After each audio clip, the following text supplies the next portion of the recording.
Have you ever noticed how some things are simple but actually revolutionary? In the quiet of an upper room just hours before his arrest, Jesus gave his followers what he called a new commandment.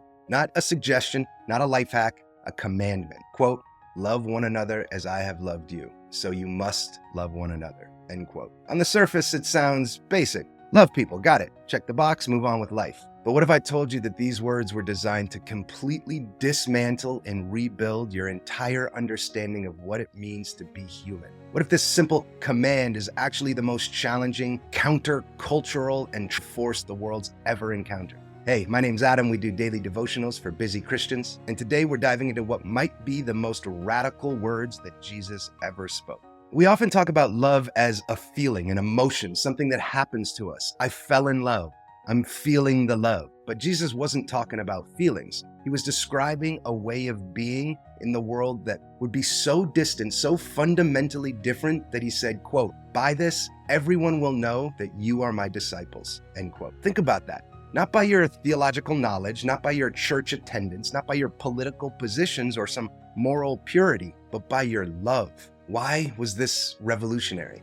To understand just how revolutionary this command was, we need to first understand the context. Jesus spoke these words during the Last Supper after washing his disciples' feet. The same night Judas would betray him, the same night Peter would deny him, and the same night that his followers would scatter in fear. In this ancient world, groups were known by their distinct beliefs, their ethnic identities, their religious practices, or their political alliances. Jews were known by their adherence to the Torah, Romans by their citizenship and loyalty to the emperor, and Pharisees by their meticulous observation of the law. But Jesus said, quote, "You will be known by your love," end quote. This was mind-blowing, and still is. The human default is not to love as Jesus loved. Our psychological wiring pushes us towards tribalism, self-protection, and status-seeking.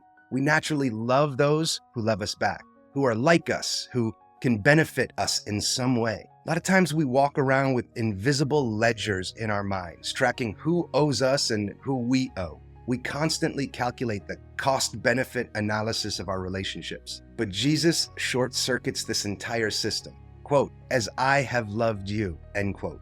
That's the standard. And how did Jesus love? Sacrificially, unconditionally, and without expectation of return. The most fundamental human fear is that we're alone, that we don't matter, that no one really sees us. And in our loneliness, we build walls, we create identities, we join tribes, anything to feel like we belong. Jesus knew this, and his answer wasn't just a new belief system or a new religion. It was a new kind of community bound together by a love that transcends our natural boundaries. Let me tell you about James. James was a successful businessman in our church, respected, well-liked, the kind of guy that he had it all together. One Sunday, a man named Marcus showed up. Homeless, struggling with addiction, smelling like he had just showered in a bottle of scotch. Most people were polite, but they kept their distance. James, however, did something unexpected. He sat right next to Marcus. He talked with him. He invited him to lunch. Over the next year, James became Marcus's friend, not his project, not his charity case, his real friend. He helped him find housing, connected him with the recovery resources he needed, and invited him over for family dinners. When Marcus relapsed, James was there. When Marcus finally got a job, James was the first person that Marcus called. One day, I asked James why he invested so much into this relationship, especially when it seemed as though Marcus would disappoint him over and over again. And James looked at me and he said, I kept thinking about Jesus washing Judas's feet, knowing Judas was going to betray him. That's love without condition. And honestly, in helping Marcus, I discovered parts of myself that needed healing too. That's the thing about Jesus' command to love. It's not just about what we can do for others. It's about what happens within us when we love like he loved. So here's the challenge. What would it look like if Christians were known genuinely for our love?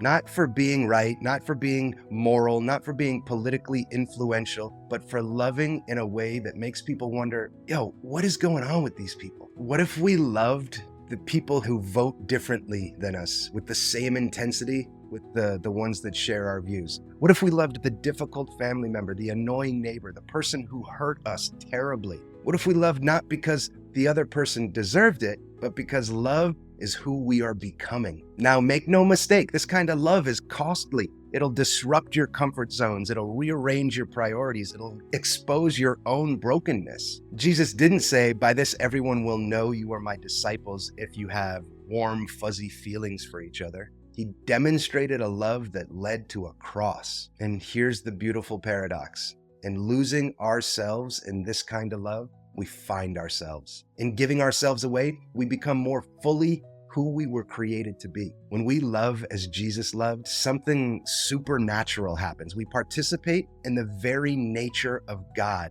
because God is love. And in doing so, we become more fully human, more fully who we were called to be. As I wrap up today, I want to leave you with a question and a challenge. Question simple. If the people in your life were asked what Christians are known for, would love be their first answer? And here's the challenge. Identify one person in your own life who's really difficult to love.